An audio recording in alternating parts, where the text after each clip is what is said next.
guys, Mrs. Malcolm here from Indian Hills. I'm very excited to be reviewing with you guys today. We are going to go all the way back to the beginning of the year, and we are going to hit up that question that we have looked at in multiple units. How does the environment shape the culture? Okay, so what we're going to do is kind of look at how the two different environments of the North and the South really shaped the culture and led to the end of the year, what we're looking at with the Civil War, okay? So we're gonna start with the big overall picture, like I said, is how does your environment shape your culture, but it's also another big thing that we've been looking at is cause and effect. So we're gonna look at the effect that all of these things have had on the different cultures, okay? And then how those cultures then have really ended up creating these two different societies that will eventually head to war. Okay, so we're gonna start with the North. This should just be a review over what the environment was like in the North. So in the North, you had mountains that were really close to the coast. Those mountains were called the Appalachian Mountains. And that caused a lot of rocks to be along the coast and a lot of rocky soil. The next thing that also led to were a lot of forests. It was dense tree lines and things like that.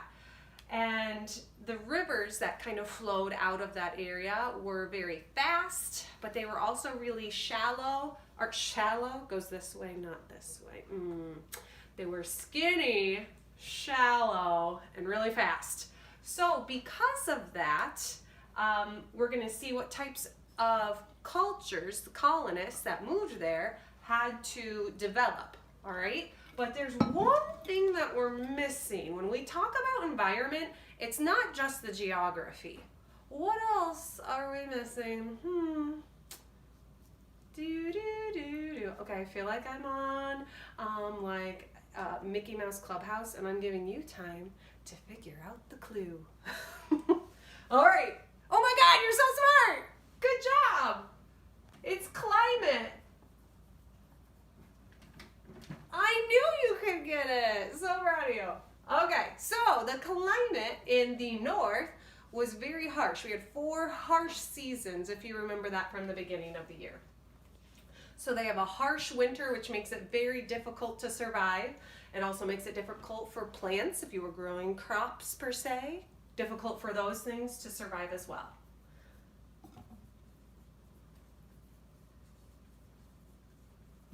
But you do have a summer, right? So you have winter, spring, summer. It's just short. It doesn't offer a lot of time for growing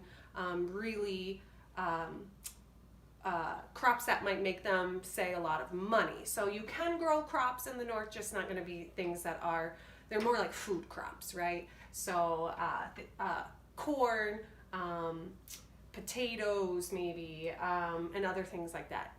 Squash.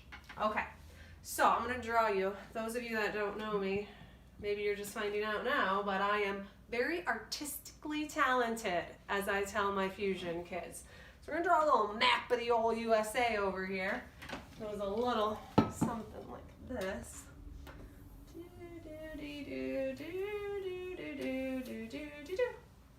You're welcome. Here are our mountains. These are your Appalachian Mountains. All right, and so as you see, the further north we go, the closer they get to the coast, okay? So that's what we're talking about in the North. Really kind of right along here is that split between the North and the South. So you'll notice that there's not a whole lot of room in here between the mountains and the coastline. There's a little bit, but not a lot. So that's what we were talking about up here. You've got that rocky soil, which makes it difficult when you're there maybe trying to farm or do other things. When we go down to the South, let's take a look at the South. So again, all of these are kind of explained here on the side, but just a reminder that you do have a lot more area in here before you get to the mountains. That's called those coastal plains. It's pretty flat or rolling hills. You also have forests, but it's not quite as dense as what you would see up north, okay? So you do have forests and you do have some mountains, but they're a little bit further out here. In this flat, fertile soil, that might be good for, say, some things when the colonists arrive, right? So the other thing is that our rivers that we have in the south are very much like the rivers that you would see here beside the state of Iowa, your Mississippi River. All right, the Mississippi is really wide. It's a strong river. It can power boats up and down it pretty easily. So it's wide so that you could fit things along that river. And it's also very deep. And so again, might come in handy when we're trying to put some products or things up and down the river. All right. So again, the one thing we're missing is probably the climate. So the climate in the south is much more mild, right? So the climate in the south is mild. You've got really long, hot summers.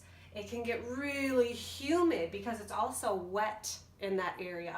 So unlike the southwest, which is a dry, deserty heat, the southeast is a wet, humid heat, all right, which is great for some things that those colonists might want to do, okay? So we'll get to that in just a second. So just kind of keep that in mind. You've got about 9 months of good, hot, humid weather, which is going to be really helpful for those colonists, okay? So the next thing we're going to do is look at how do